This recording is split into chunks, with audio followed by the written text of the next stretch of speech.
Former Prime Minister Sheikh Hasina has today been sentenced to death penalty, guilty of crimes. July গণঅভ্যুত্থান দমানোর চেষ্টায় মানবতা বিরোধী অপরাধ সংগঠনের দায়ে দোষী সাব্যস্ত করে ক্ষমতাচ্যুত প্রধানমন্ত্রী শেখ হাসিনাকে পৃথক পৃথক মামলায় মৃত্যুদণ্ড ও আমৃত্যু কারাদণ্ড দিয়েছে আন্তর্জাতিক অপরাধ ট্রাইব্যুনাল। আর এই রায় গুরুত্ব পেয়েছে প্রায় সবকটি আন্তর্জাতিক গণমাধ্যমে। With only one sentence, that is sentence of death.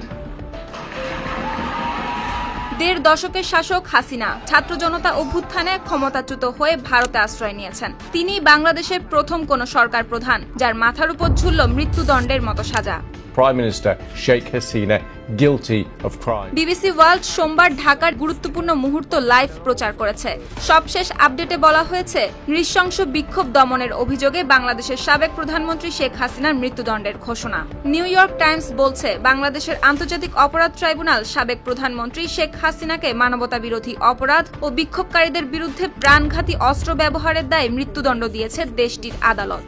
সরকার পতনের পর হাসিনা ভারতে পালিয়ে যাওয়ায় বিচার হয়েছে তার অনুপস্থিতিতে। জুলাই বিপ্লবে শত শত বেসামরিক নিহতের ঘটনায় তাকে দায়ী করে এটি প্রথম আনুষ্ঠানিক পদক্ষেপ। Bangladeshi Prime Minister Sheikh Hasina has been found guilty of crimes against humanity.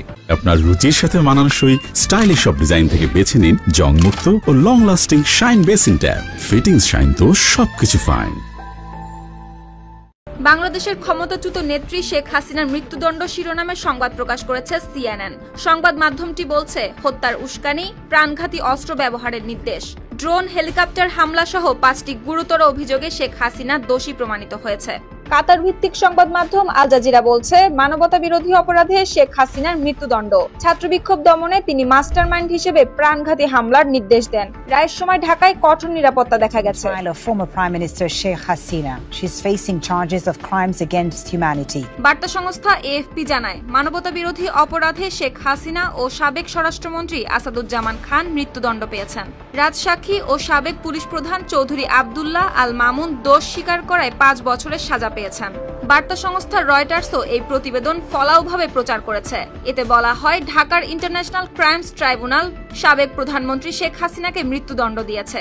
2024 সালের ছাত্র নেতৃত্বাধীন বিক্ষোভ দমনে তিনি প্রাণঘাতী বল প্রয়োগের নির্দেশ দিয়েছিলেন।